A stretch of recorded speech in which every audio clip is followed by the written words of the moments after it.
Hey guys, and welcome back to your one room schoolhouse. If you are new here, my name is Mary Barfield and I'm a homeschooling mom to a rising first grader and third grader for the school year 2025 to 2026. And if you saw my last video, you know that we did a whole unveiling of my new planner. For next year, I chose to go with a customizable DIY planner from an amazing Etsy shop called Wild Sonora. If you've not seen that video, go check out the video up above that I'll link. And then come back here because today we are gonna do a full plan with me in my new planner for this upcoming school year. Now, I know you're like, well, Mary, it's like still end of May, beginning of June. Like, why are you already starting to plan?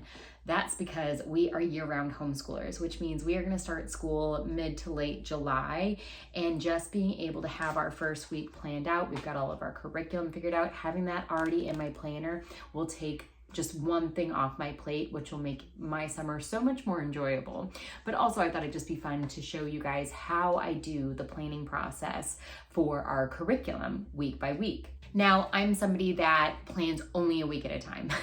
I have an overall, I would call it master plan of when we're supposed to do things week to week overall with our curriculum, but I don't actually physically plan out my day-to-day weekly schedule until basically the Sunday before that homeschooling week. Obviously, I'm doing this a little bit ahead of time just because we are done with our regular school now. For this school year, we're moving into fun June schooling, doing fun summer schooling units right now and going to the pool and enjoying the amazing weather right now before it gets super hot here in North Carolina, which I know is kind of contradictory to my current attire. You know it's summer when you are finally wearing long sleeves inside because the AC is rip roaring that it's so cold in your house that you have to wear long sleeves. And then you go outside and then you take off everything immediately because it gets so hot. It'll be like 90 plus degrees here in the summer. But I digress. I'm getting off on a tangent.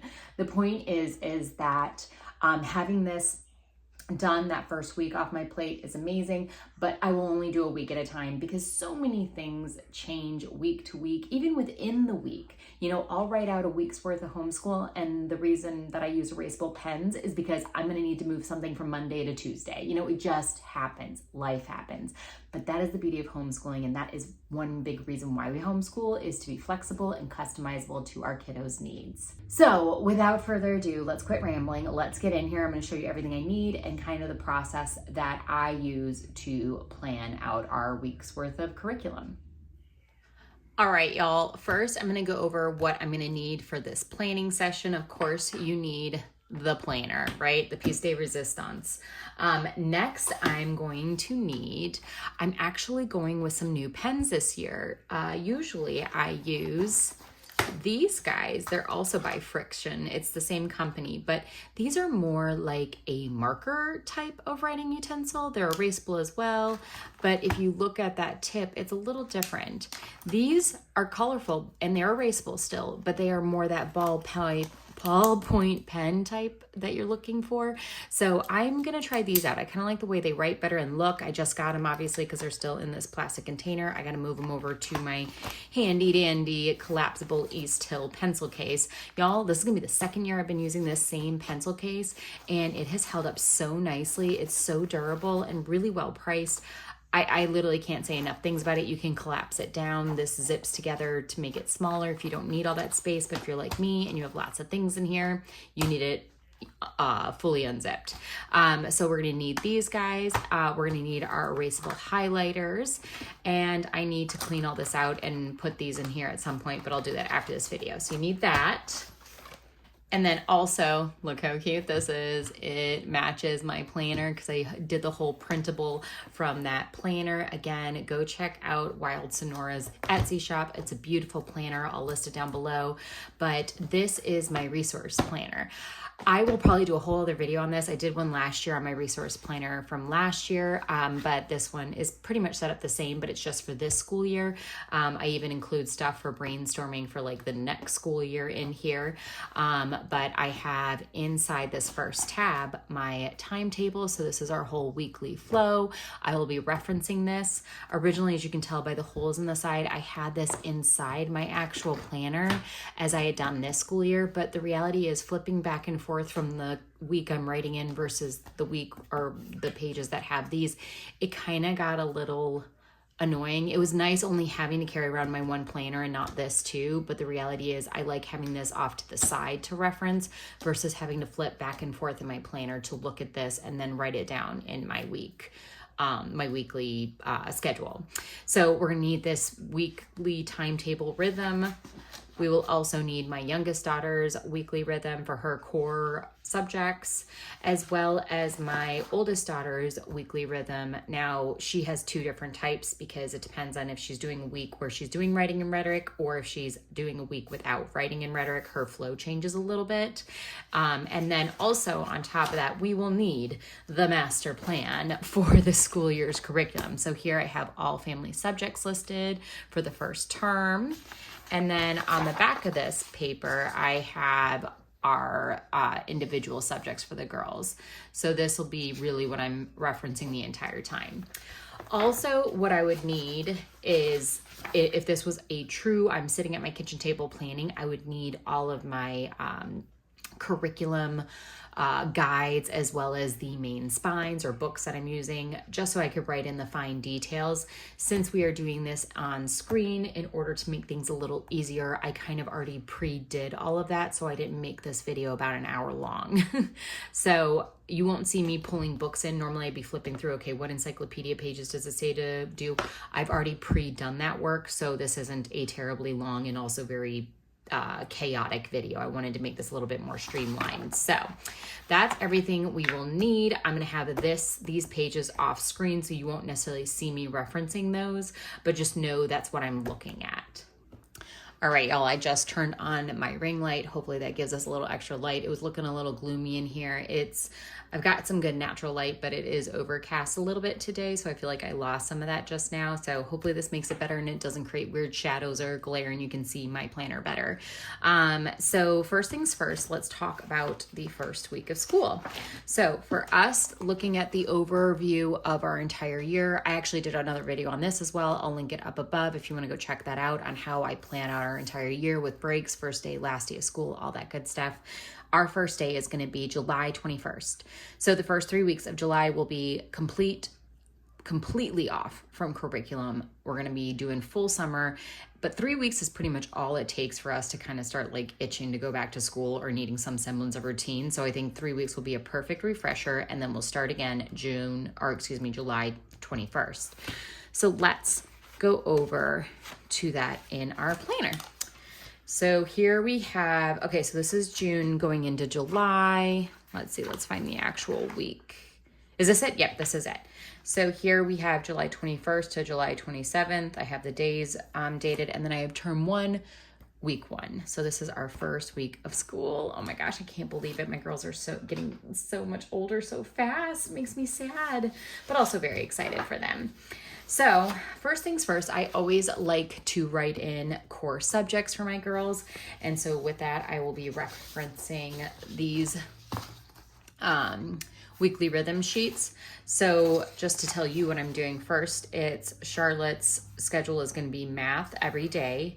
5 days a week. She'll do her McGuffey reader primer, Monday, Tuesday, Wednesday, Thursday. And then she will be doing, handwriting 2 days a week, Monday and Wednesday. I don't do a lot of handwriting with her because she's doing so much with copy work with the McGuffies, but also with Build Your Library and everything else. And then you'll see reading here Tuesday, Thursday, and Friday. That is the Good and the Beautiful Language Arts Level 1. We're not doing all the lessons from that curriculum. We're only doing the ones that pertain to reading and phonics. Everything else we're going to skip just because we're doing so much in the McGuffey reader. I just feel like that's double dipping and that's unnecessary. And then on Friday, she will do for fun, but also really good for all aspects of language arts. She'll be doing her mini poem for the week from Blossom and Root Level 1. So I'm going to go ahead and write that all into the core subjects using purple because that is her color coding within my planner. I'm going to do that quickly and then probably speed it up and then show you what it looks like after the fact. All right, y'all. So here you'll see that I've written out everything basically that's in our weekly rhythm, and I'm leaving the lessons blank. Math 1 lesson, nothing. Because what I do is every week I fill in what lesson, because sometimes she does 1, sometimes she does 2. I don't like to write down exactly what lesson we're doing each day. We just pick up with the lesson before and move on. Same with McGuffey Primer. We're going to be working through that this summer, so I don't want to put down a lesson without knowing where we're going to finish up this summer. But she does do 2 lessons a week. So Monday and Tuesday will be lesson, and then Wednesday for Thursday will be a lesson. And then I'll just write in whatever lesson we do. Handwriting, same thing. I'll write in the page that she does. And then the same thing with the lesson from the Good and the Beautiful Language Arts Level 1. And then mini poem, she's just doing her week 1, because there's 1 mini poem per week in that curriculum. So she'll just do whatever week it is, that mini poem. Next, we will move on to my oldest daughter, Charlotte. Her first week of school will be one that we are doing writing and rhetoric. So we will follow this rhythm here. Or excuse me, not this one, the week with writing and rhetoric. We will follow this,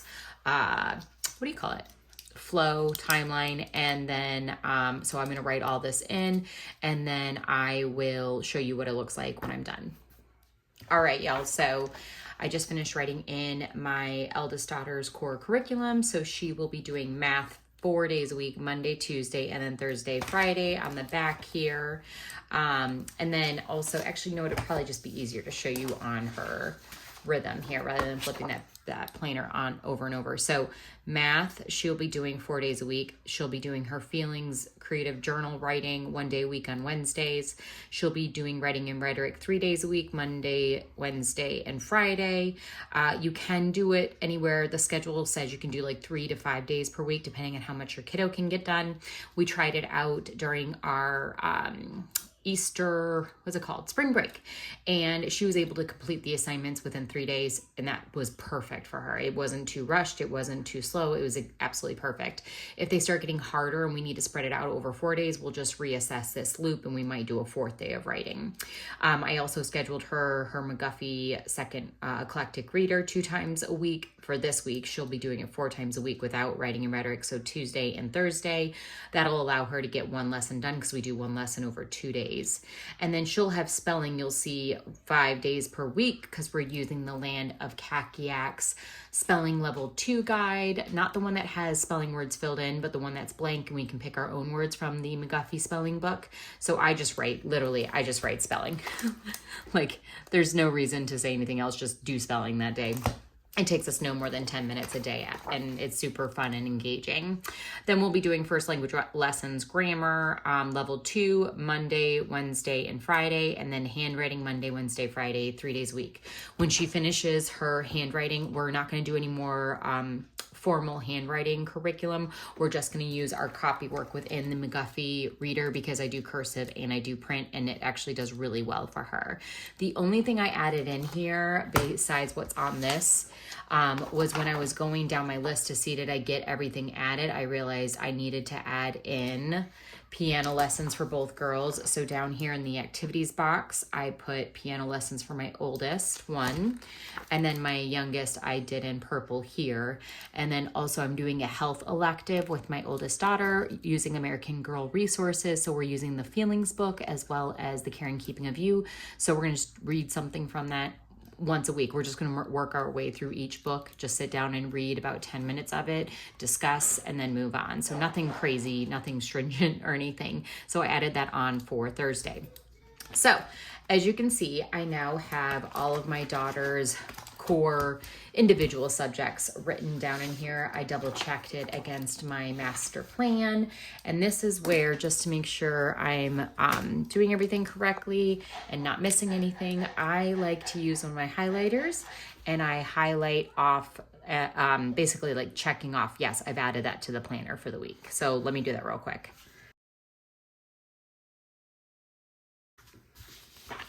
Okay, so you'll notice I only did under here. I didn't highlight the whole thing because I use a different color for each week. I like color coding it. So I only color coded up this first week, I guess is the best way to explain it. Now that we're moving into group subjects, I will be referencing this moving forward. So just so I can visually like track week 1, I will go ahead and highlight anything that I don't need to schedule. These dotted lines mean we're not reading a Dolaire's biography, so I can just cross that off because I don't need to schedule it. So I'm going to do that really quickly.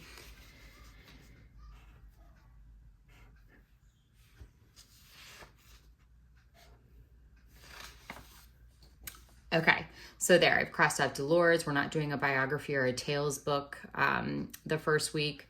And then we aren't doing a reading from James Herriot's Treasury, so I cross those off with my highlighter.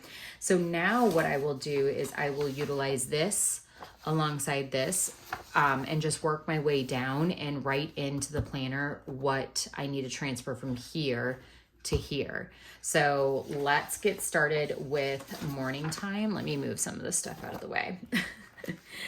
All right. I'm trying to keep everything in screen, so this is a little tighter than usual than what I'm used to. So let's start with morning time. Okay, so for all group subjects, I just use a standard black pen. It's still a friction pen and it erases, which I love because I make mistakes constantly. So if I reference my timetable, the first thing we will be doing is we will read one poem every day from the Ambleside Online Year 1 anthology. We got the book. It's going to be so easy to do poetry that way. Assuming my kids enjoy the poetry, we'll just keep doing that for our poetry. I feel like that's just the easiest thing to do. It's a good mix of poems. If they don't enjoy it, just because they're on the younger end, what I might replace it with, if it's not going well, is National Geographic's we did the animal book of poetry. They have a nature poetry book. So we might switch over to that if this is not gripping them. But for now, we're just going to do one poem every morning. And honestly, that's how I'm going to write it. I'm just going to write poetry because we're just going to work our way through the book and just move on to the next poem every day. So no crazy things need to be written in here, just poetry. So just so I know to do it and I can cross it off for the day.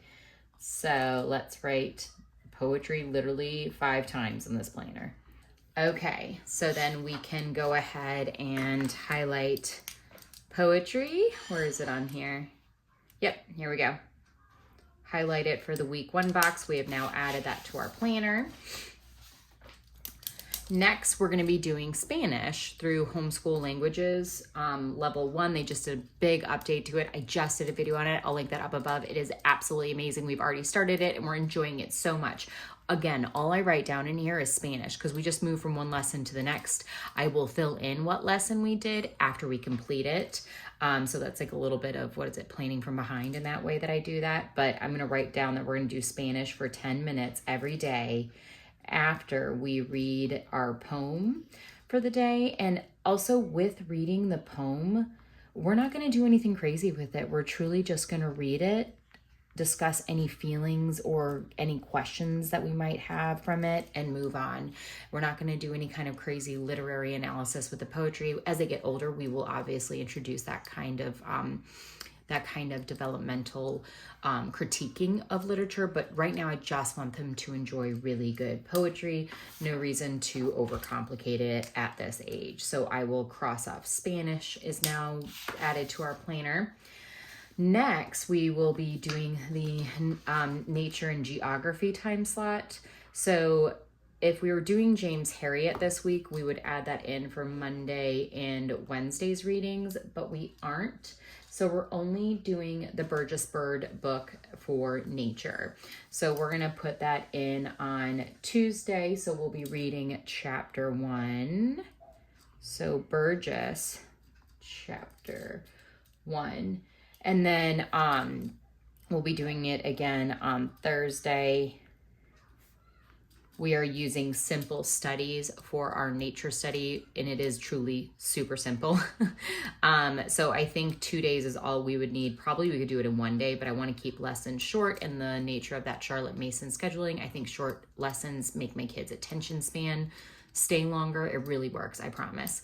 That's why we started doing Spanish every day for 10 minutes rather than I was originally doing like 1 or 2 lessons per week, but like 30 to 45 minutes each. And they were like, I was losing them after the 20-minute mark, heck, after the 15-minute mark. So spreading the lesson out over 2 days makes it much more digestible, and they stay engaged and they enjoy it better. So we'll be doing the Burgess Bird, chapter 1 book for nature study, crossing that off. In here, I also have geography in this time slot, so we will be reading Tree the Trail and Seabird. We will be starting off, though, with, what did we decide to choose? Oh my gosh, I'm blanking. Here, we started off with Seabird for this. We'll read this through the first term, and then the second half, or the first half of the second term, and then we'll start Tree the Trail and read that for the second half of the school year. So, chapter 1, so Seabird, chapter 1, and we'll also be doing map work with that. Each girl will have their own maps, and we'll do what we need to for that. Let's see, we can cross that off. All right, next we have our riches column. So this is Blossom and Root level 0, our artist study that we're doing. So we're gonna do the artist study Monday. So Blossom and Root artist week 1, because she breaks it up into 36 weeks. So I just literally write week 1 and I reference the teacher's guide and go from there. It's super simple the way I write it in.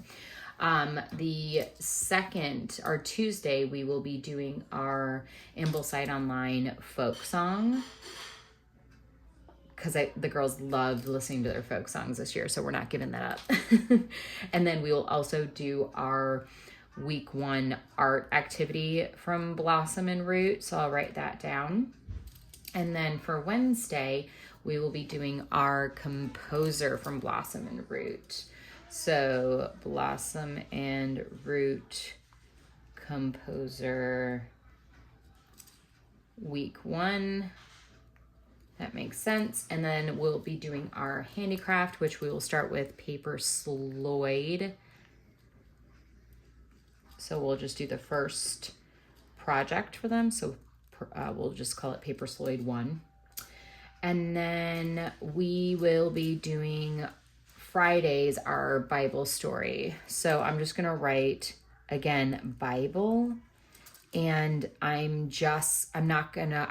I'll notate it in after the fact, but I'm not going to write it down right now. I'm just going to put a bookmark in the book, and we'll go from one story to the next and read 1 to 2 stories per week, and we'll finish the book over the entire course of the year. So that's what we've got for morning time. Nothing crazy. I know it seems like we're doing a lot in each morning time, but each of these, like poetry takes 5, Spanish takes 10, the artist will take probably another 5, so that's 20 minutes right there. I mean, it's truly not a lot. At most, morning time should be, I don't know, conservatively like 45 minutes would be the most we would spend on morning time. Realistically, it'll probably be like 20. So best to over prepare. What is it? Over prepare. What is it? Under prepare, over deliver. What's that saying? I'm so bad with sayings, y'all. I don't know why I try. All right, let's move on. So where did we leave off?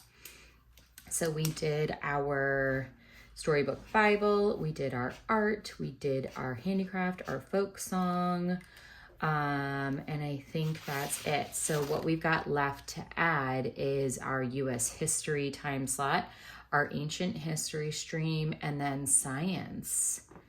That's it.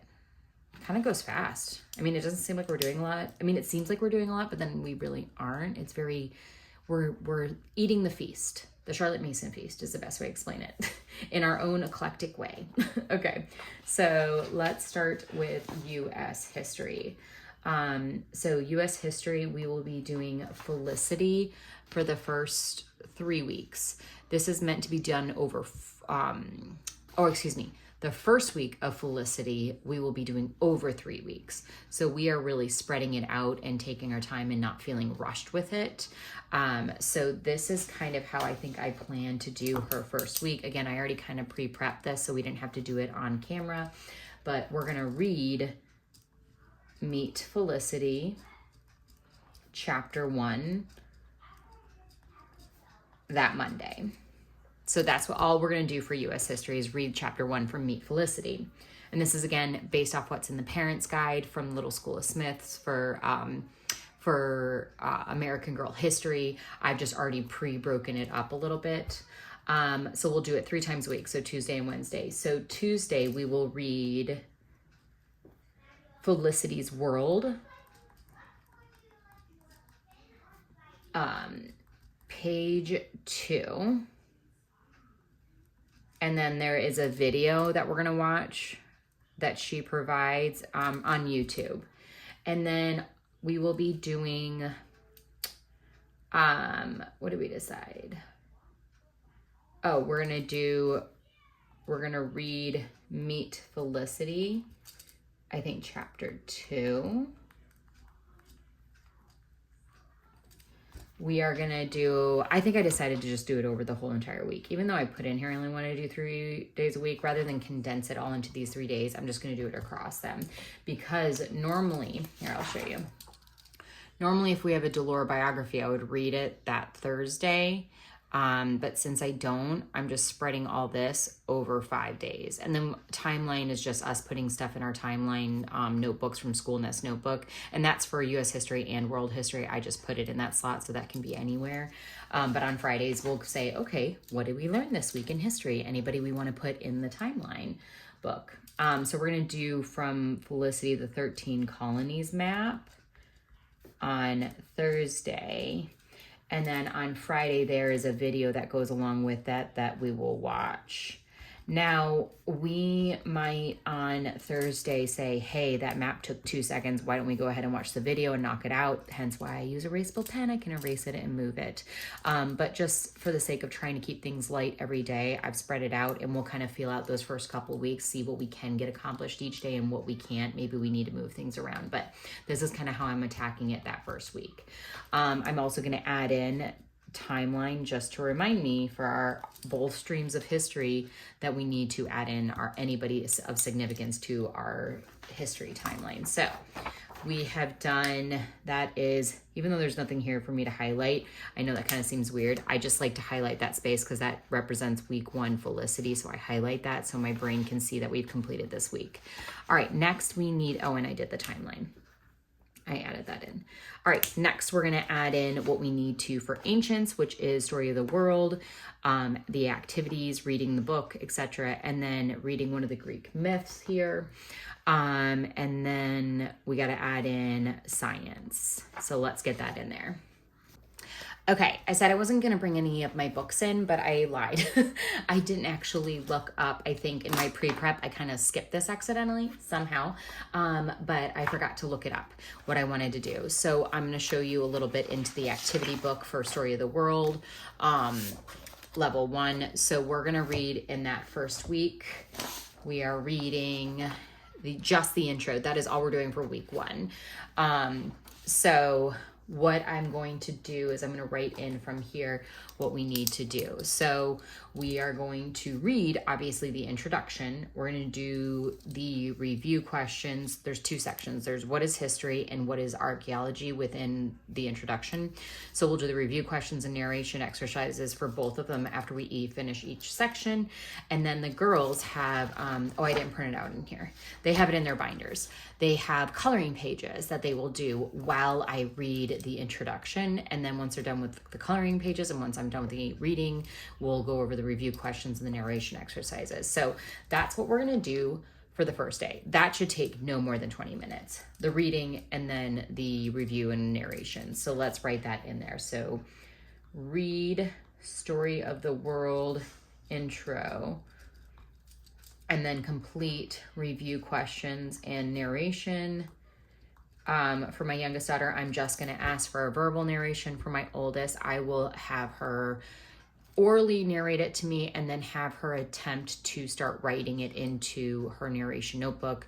She's in 3rd grade. Her handwriting stamina has gotten so much better. Her dictation, her copy work, everything, being able to keep a thought in her head and also get it on paper is developing so much faster. So I think this is the year that we will try and start really doing more written narration rather than just oral narration more consistently. If she's feeling really tired and she's just not there for it, I won't you know, I'll do it for her. It's not a big deal. Fourth grade though, absolutely, I will require her to do written narrations on her own. If she needs my help with like spelling and stuff, of course I'll help her, but otherwise I'm going to have her start doing it herself next year. For third grade this year, I'm going to really highly encourage her to do it, which she does like to write, so that's a good thing, thankfully, but I won't force it, if that makes sense. I don't want her, this will be like a transition year going from oral narrations to written narrations in fourth grade. And then they'll be doing their coloring page. So that's what we'll do on Monday. And then Tuesday, what do I have on here? I have us doing the encyclopedia and map work. So we have they offer up like 4 different options for an encyclopedia cross-reference. We have the Usborne Internet linked encyclopedia. We have used that already just now for our Build Your Library Prehistory 6-week unit we've been doing. It is such a good book, y'all. I cannot compare it to the other 3 because I do not have them, but holy smokes, what an amazing resource. It's got additional links that you can go to on the website, which will take you to videos or interactive websites or more additional information. The pages within the book itself are really well done. It's perfect amount of information for like an elementary student, maybe heck, even a middle school, y'all. It is such a good book. So we will be reading that on Tuesday. So they recommend page 104 to 105. So that's all we will do. And I know that seems like not a lot, but y'all, the encyclopedia, although it's only a 2-page spread we'll be reading, the links, you can go down a rabbit hole and spend an hour in them. So that's why we're only doing the encyclopedia on one day versus adding anything else to it, because my kids like to go down that rabbit hole with the links in the encyclopedia. And then that's all we will, well, no, that's not true. We will be doing an activity. So here in our, in our timetable, I've added, if we want to do the activity, which is totally optional, I'm not pressuring us to do it this year because we've got a lot going on here. But if we find that we have the time and there's a really good activity, we'll save that for Fridays. It's a little bit more fun. Wednesday and Thursday we'll save for our Dolores Greek myths, which we're reading throughout the year, but I do want to do this activity.